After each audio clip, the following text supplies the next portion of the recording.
আমি একটা কথা বলি, ওই শওকত মোল্লা একটা সময় বলতো কি জয় বামফ্রন্টের জয়, ওর রূপ বদলে এখন জয় মমতার জয় বলছে। আগামী দিনে হয়তো ও জয় শুভেন্দু অধিকারী জয় ওকে বলতে পারে। তবে নওশাদ সিদ্দিকী বাংলার জয় হোক, বাংলার ভালো হোক, দেশের জয় হোক, দেশের ভালো হোক, এই স্লোগান এখনও দিচ্ছে, আফটার ইলেকশনও দেব, এবং মৃত্যুর শেষ দিন পর্যন্ত বাংলার ভালো হবে, বাংলার জয় হোক, দেশের জয় হোক, এটা বলতে থাকি আমরা। এবং পুলিশ প্রশাসনের তারা নিরপেক্ষতা বজায় রেখে যেভাবে ডিউটি করেছে, দুটোকে আমি কুর্নিশ জানাচ্ছি। এবং আমাদের পার্টির বিভিন্ন স্তরের কর্মীরা ছিলেন, ভগবানপুর অঞ্চলের নেতৃত্বদের নিয়ে আজকে আমাদের একটা অঞ্চল কমিটির প্রস্তাব গৃহীত হলো। গতকালকে বারাইপুরে এক মুসলিম টোটো চালককে রীতিমতো বজরঙ্গ দলেরা খুন করার চেষ্টা করেছে, কি বলবেন? গতকালকে নয়, বেশ কয়েকদিন আগেই করেছে, হসপিটালাইজ আছে, ট্রিটমেন্ট চলছে, ভাগ্যক্রমে সে বেঁচে আছে।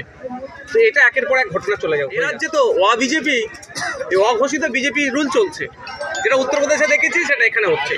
পশ্চিমবঙ্গ সরকারের তৃণমূল কংগ্রেস যখন ভোট ছিল তখন বলেছিল কি এই বিজেপিকে আটকাতে এখানে ভোট দাও।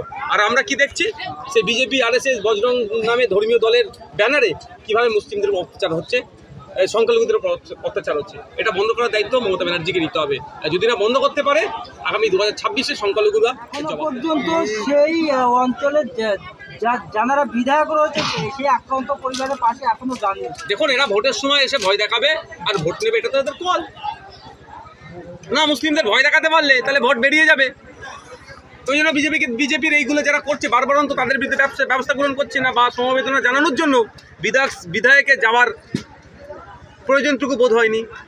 ভাইজান, আপনি গতদিন যে জয় বাংলা স্লোগান নিয়ে বাংলাদেশের স্লোগান বলেছিলেন, তার পরিপ্রেক্ষিতে শওকত মোল্লা বলছে আগামী দিনে আপনাকে জয় মমতা বলা ছাড়া কোনো রাস্তা নেই, ইভেন্ট আফটার ইলেকশন আপনাকে জয় মমতা বলছে। দেখুন, আমি গতকালকে একটা ভিডিও দেখলাম, চাষিদের সুবিধার্থে কিছু পাইপ ফেলার ব্যবস্থা ছিল, সেগুলোকে রাতের অন্ধকার না, দিনের আলোতে নিয়ে পালাচ্ছিল। গ্রামবাসী আইএসএফের লোকেদের সহযোগিতাতে ধরা পড়েছে, প্রশাসনের লোক এসেছিল, সেটা নোট করে গিয়েছে। আমি দেখছি প্রশাসনের পক্ষ থেকে কি ব্যবস্থা গ্রহণ করে। তো এটা পাইপটা বড় বলে আপনারা দেখে ফেলছেন। এরা ছুঁচ থেকে শুরু করে সবটাই মানুষের চুরি করে দিচ্ছে। এই চুরি করেই দলটা চলছে, এক কথা এটা চোরেদের দল চলছে। এটা মেনে নেওয়া যায় না। কৃষকদের স্বার্থে যেগুলো এসছে সেগুলোকে ফেরত দিতে হবে। আর যারা এই চুরি কাজের সাথে যুক্ত তাদের বিরুদ্ধে প্রশাসনকে কঠোর ব্যবস্থা নিতে হবে। আজকে সাতুলিয়া গ্রামে কি প্রোগ্রাম ছিল বা কি বিষয়? আজকে আমাদের অঞ্চল সম্মেলন ছিল।